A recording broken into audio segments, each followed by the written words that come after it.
Most people think quitting an addiction is a personal failure. Like if I was stronger, I'd stop. But when you zoom out, that idea completely falls apart. Because modern life is not neutral, it's optimized. It's optimized to keep you slightly dissatisfied, distracted, anxious, because that is the most profitable version of yourself. So when people can't quit, it's not because they're broken, but because it's like they're swimming upstream against a system that's trying to pull them back. It simply doesn't work. And once you see these systems at play, this stops becoming a willpower conversation almost immediately. For most of human history, addiction was limited by access. How many cigarettes do you smoke a day?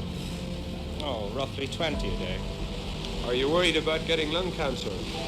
No, not particularly. What do you think about this report on lung cancer and cigarette smoking? Oh, I think it's quite true.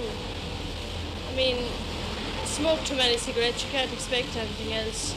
Do you smoke yourself? I do, yes. How many do you smoke a day? I only smoke about 10 a day. Sometimes. Are you going to give them up? I am, yes. Altogether?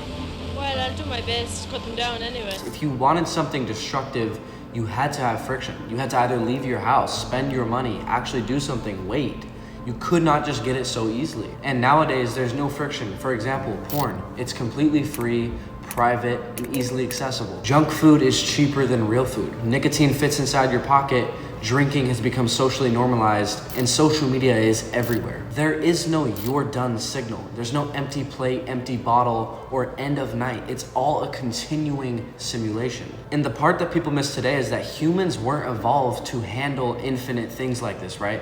We were evolved on handling scarcity. That's what we do best. If we have no food, our bodies know how to properly stay alive for longer than we're normally supposed to. And that's because we've naturally realized how to handle scarcity, like I just said, not these infinite amounts of things. Quitting used to mean resisting temptations a few times a day. Like nowadays, you have it everywhere. It's everywhere. Like no matter where you go, porn, social media, ads, like you walk outside, advertisements, boom, it's just all in your face. And you can't get a break at all. Like it's literally insane. And then there's the social layer, which means everyone around you is doing something, so it becomes completely normalized in the back of your head. For example, everyone around you is drinking, so you are naturally going to be tempted to drink. Or if people you know are watching porn every single day and they're telling you, bro, it's not that bad, right? It's just a YouTube video, right? You're learning or whatever. Like, of course you're gonna be like, well, is it really that bad?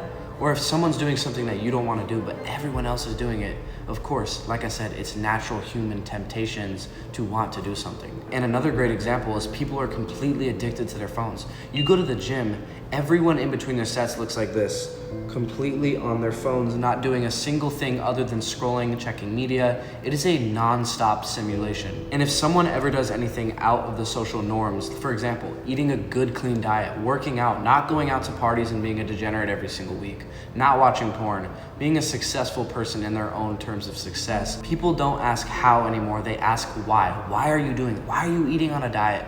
How is animal foods a diet? How is eating something clean a diet, right? What everyone else is eating and what everyone else is doing should be out of the social norms. And when discipline becomes rare, it starts to look antisocial. That's why if you do something extraordinary in this life, you might be looked at in a way that normally isn't looked at by most people, right?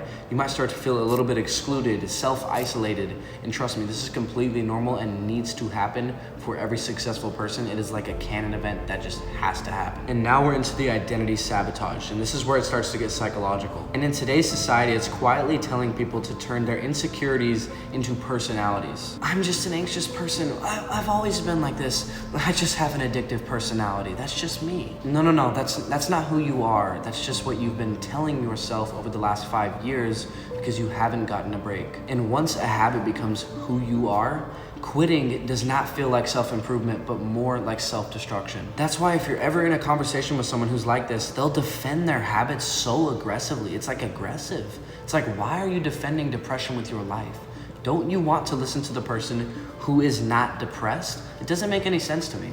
I've had conversations with people who consider themselves depressed, and it's just absurd, and it's crazy how much they defend the idea like with their life. It's like, why? And look, I could go super deep into this, but I'm gonna keep it short and sweet for you guys. The final contradiction with all of this boils down to the world telling you to be relaxed, motivated, disciplined, wise, all whilst you're living in an environment that completely destroys your focus and attention. So no, this video is not about how society's bad. Well, it kind of is, but more so about the quiet but deadly things that are constantly killing and destroying young men and women in today's world. It's about changing the system so you guys can benefit from it, so we all as a society can absolutely benefit from it. Because if you don't change what you're surrounded by, your willpower isn't strength. It's just how long you can hold your breath. And with that being said, I'll see you guys in the next video.